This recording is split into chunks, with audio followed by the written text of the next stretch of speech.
मित्रांनो, पुन्हा एकदा तुमचं स्वागत आहे आपल्या 6 महिन्याच्या स्पोकन इंग्लिश कोर्समध्ये, ज्या ठिकाणी आपण इंग्लिश भाषा बोलण्यासाठी जे महत्त्वाचे टॉपिक्स आहेत, इंग्लिश भाषा समजून घेण्यासाठी जे महत्त्वाचे टॉपिक्स आहेत त्याच्यावरती व्हिडिओज बनवत आहोत। आतापर्यंत आपण कॅन याच्यावरती सर्व प्रकारचे वाक्य कसे ट्रान्सलेट करायचे व्यवस्थितपणे समजून घेतलं। शुड याच्यावरती कशा प्रकारचे वाक्य ट्रान्सलेट करायचे हे समजून घेतलं। तुम्हाला जर हे व्हिडिओज पाहिजे असतील तर चॅनलच्या प्लेलिस्टमध्ये जावा, त्या ठिकाणी तुम्हाला पाहायला भेटतील। बघा मित्रांनो, आज आपण शिकणार आहोत ऑन टू या टॉपिक वरती WH प्रश्नार्थी वाक्य आणि WH नकारार्थी प्रश्नार्थी वाक्य कशा प्रकारे ट्रान्सलेट करायचे। ऑन टू चा वापर आपण इच्छा दाखवण्यासाठी, इच्छा दर्शवण्यासाठी, माझी इच्छा आहे की मी हे करावं किंवा मला हे करायचं आहे अशा प्रकारचं वाक्य बोलण्यासाठी आपण वापरतो ऑन टू ला। आणि याच्यामध्ये होकारार्थी वाक्य असतील, प्रश्नार्थी वाक्य असतील, नकारार्थी वाक्य आणि नकारार्थी प्रश्नार्थी वाक्य कसे ट्रान्सलेट करायचे हे आपण मागच्या 2 व्हिडिओमध्ये पाहिलेलं आहे। तुम्हाला जर ते व्हिडिओज पाहिजे असतील तर तुम्ही चॅनलच्या प्लेलिस्टमध्ये जाऊन त्या ठिकाणी पाहू शकता। आज आपण पाहणार आहोत की WH प्रश्नार्थी वाक्य कशा प्रकारे इंग्लिशमध्ये ट्रान्सलेट करायचे ऑन टू या टॉपिकमध्ये। ठीक आहे, तर वाक्याचा 5वा प्रकार येतो WH प्रश्नार्थी वाक्य। प्रश्नार्थी वाक्य बघा मित्रांनो, WH प्रश्नार्थी वाक्य या टॉपिक मध्ये कशा प्रकारचे असतात। आपण या ठिकाणी काय, कोठे, केव्हा, कोणता, कसा, कोण या शब्दांचा वापर करून जे प्रश्न विचारतो तर त्या प्रश्नांना कसं इंग्लिश मध्ये ट्रान्सलेट करायचं हे शिकणार आहे। याचा जो फॉर्म्युला आहे तो फॉर्म्युला मित्रांनो लक्षात ठेवा। फॉर्म्युला आहे, सुरुवातीला तुम्हाला WH वर्ड लिहायचंय। ठीक आहे, WH वर्ड आपण मागे पाहिले काय असतं सविस्तरपणे। त्याच्यानंतर हेल्पिंग वर्ब, याच्यामध्ये हेल्पिंग वर्ब काय आहे, डू किंवा डज। डू किंवा डज, डू चा वापर केव्हा केला जातो, आय, यू आणि अनेक वचन जे नाव असतील याच्या समोर डू चा वापर केला जातो। तसं दे, वी आणि राम किंवा श्याम दोघं जर सब्जेक्ट म्हणून एकदाच आले तर त्या ठिकाणी ठीक आहे अनेक वचन समोर डू चा वापर केला जातो। लक्षात ठेवा, आय आणि यू समोर सुद्धा डू चा वापर केला जातो। तसंच एक वचन समोर डज चा वापर केला जातो हेल्पिंग वर्ब म्हणून। त्याच्यानंतर काय येणार, सब्जेक्ट। काय येणार, सब्जेक्ट। त्याच्यानंतर ऑन टू, ऑन टू। त्याच्यानंतर क्रियापदाचं पहिलं रूप, त्याच्यानंतर ऑब्जेक्ट आणि त्याच्यानंतर रिमाइनिंग सेंटेन्स आणि प्रश्नचिन्ह। ठीक आहे, हे लक्षात ठेवा। आता बघा या ठिकाणी एक वाक्य घेऊया। वाक्य आहे, रामला काय खायचे आहे किंवा काय खायचं आहे। ठीक आहे, खायचे आहे।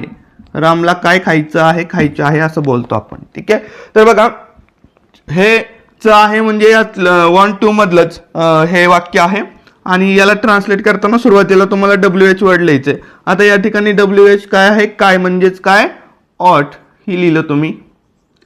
त्याच्यानंतर या ठिकाणी जो सब्जेक्ट आपला येणार आहे तो सब्जेक्ट काय, राम।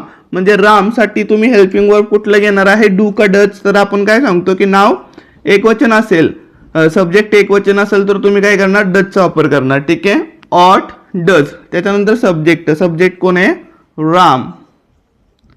त्याच्यानंतर काय येणार, ऑन टू आणि त्याच्यानंतर क्रियापद काय, खाणे म्हणजे ईट आणि प्रश्नचिन्ह। ऑट, डज, राम, ऑन टू, ईट। रामला काय खायचे आहे। आता बघा वाक्याचा जो 6वा प्रकार येतो तो येतो WH नकारार्थी प्रश्नार्थी वाक्य। WH नकारार्थी प्रश्नार्थी वाक्य। प्रश्नार्थी वाक्य। आता बघा या ठिकाणी काय करणार, फक्त तुम्ही बघा फॉर्म्युला देतो मी, हेच वाक्य नंतर आपण ट्रान्सलेट करू। आधी फॉर्म्युला समजून घ्या। सुरुवातीला WH वर्ड येणार। ठीक आहे, त्याच्यानंतर डू किंवा डज आणि त्याच्यानंतर तुम्ही नॉट लिहू शकता, पण आपण या ठिकाणी एकत्र लिहूया, डोंट किंवा डझंट।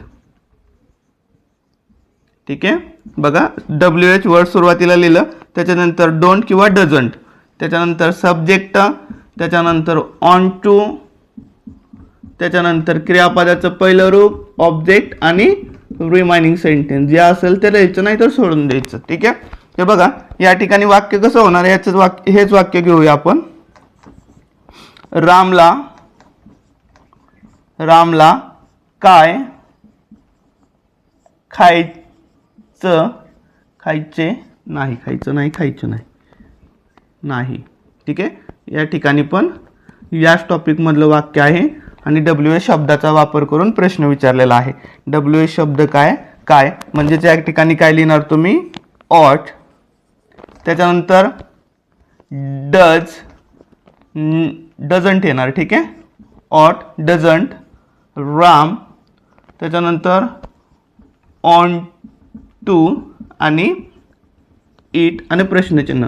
किंवा तुम्ही असं पण म्हणू शकता की ought does ram not on to it. या ठिकाणी तुम्ही नॉट लिहू शकता जर तुम्हाला वेगळं लिहायचं असेल तर डज पासून. ठीक आहे, तर अशा प्रकारे आपण WH प्रश्नार्थी वाक्य आणि WH नकारार्थी प्रश्नार्थी वाक्य कशा प्रकारे ट्रान्सलेट करायचे या टॉपिकमध्ये व्यवस्थितपणे समजून घेतले. तर बघा, आणखीन एक वाक्य घेऊया आणि त्याच्यानंतर तुम्हाला सरावासाठी काय उदाहरणं देतो जेणेकरून तुमचा एक चांगल्या प्रकारे सराव होऊन जाईल. बघा मित्रांनो, याच टॉपिकवरती आपण आणखीन एक वाक्य घेतलेलं आहे WH प्रश्नार्थी वाक्य. त्याला आमच्यासोबत का यायचं आहे आणि याचंच नकारार्थी वाक्य बनवलेलं आहे आपण. त्याला आमच्यासोबत का यायचं नाही. ठीक आहे, तर बघा काय करणार सुरुवातीला WH वर्ड सोडणार. WH वर्ड काय आहे, का म्हणजेच काय येणार सुरुवातीला व्हाय. त्याच्यानंतर डू घेणार का डज हे सब्जेक्ट वरून ठरवायचं. सब्जेक्ट कोण आहे आपला, त्याला म्हणजेच ही म्हटल्यानंतर तुम्ही डजचा वापर करणार, एक वचन आहे म्हणून व्हाय डज. त्याच्यानंतर सब्जेक्ट काय ही, व्हाय डज ही. आता पुढे काय ऑन टू. त्याच्यानंतर काय क्रियापद काय येणे म्हणजेच काय कम. त्याच्यानंतर आमच्या सोबत. ठीक आहे, आमच्या सोबतसाठी काय विथ आणि आमच्यासाठी काय अस आणि प्रश्नचिन्ह. Why does he want to come with us, त्याला आमच्यासोबत का यायचं आहे. आता याचंच नकारार्थी वाक्य या ठिकाणी बनवले आपण. त्याला आमच्यासोबत का यायचं नाही. तेच करणार, सुरुवातीला काय करणार तुम्ही WH वर्ड व्हाय, त्याच्यानंतर हेल्पिंग वर्ब. या ठिकाणी डझंट घेणार कारण सब्जेक्ट जो आहे समोर येणारा काय आहे, एक वचन आहे म्हणून व्हाय डझंट. त्याच्यानंतर ही, त्याच्यानंतर ऑन्ट टू, त्याच्यानंतर कम, त्याच्यानंतर विथ अज आणि प्रश्नचिन्ह. ठीक आहे, why doesn't he want to come with us किंवा why does he not want to come with us. दोन्ही प्रकारे तुम्ही ट्रान्सलेट करू शकता. ठीक आहे, तर बघा मित्रांनो, सरावासाठी या ठिकाणी काही उदाहरणं तुम्हाला दिलेले आहेत. नक्की तुम्ही याला कमेंट बॉक्समध्ये ट्रान्सलेट करा, जे की WH प्रश्नार्थी वाक्य आणि WH नकारार्थी प्रश्नार्थी वाक्य या टॉपिकशी संबंधित ही उदाहरणं आहेत. ठीक आहे, तर बघा काय अडचण असेल तर कमेंट बॉक्समध्ये नक्की विचारा. चॅनलला सबस्क्राईब केलं नसेल तर सबस्क्राईब करून ठेवा. Thanks for watching.